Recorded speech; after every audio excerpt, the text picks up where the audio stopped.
नमस्कार, मी प्राची शिरकर. आपण पाहत आहात प्रहार न्यूज लाईन. सुरुवात करूया महत्त्वाच्या हेडलाईन्सने. महाराष्ट्रात सर्वत्र मुसळधार पाऊस, नदी नाल्यांच्या पाणी पातळीत वाढ, अनेक धरणांमधून पाण्याचा विसर्ग, तर शेतीचं मोठं नुकसान.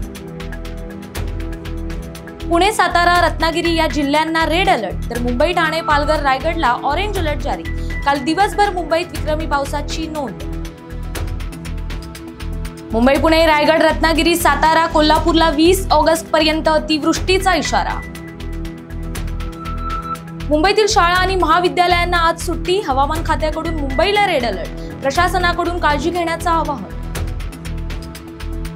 मुंबईमध्ये पुढील 12 तास तुफान पाऊस, 48 तासांसाठी रेड अलर्ट जारी.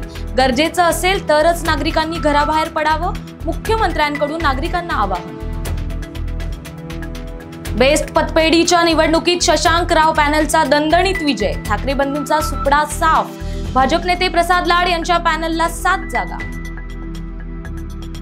कर्मचाऱ्यांनी सांगूनही मोनोरेलमध्ये अधिक प्रवासी चढले.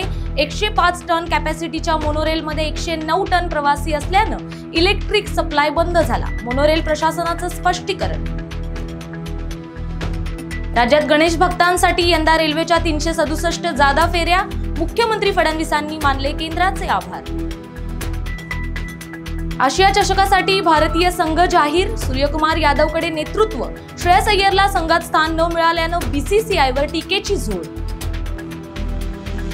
मध्य आणि हार्बर रेल्वे 15 ते 20 मिनिटांनी उशिराने, तर पश्चिम रेल्वे सुद्धा 5 ते 10 मिनिटं उशिराने.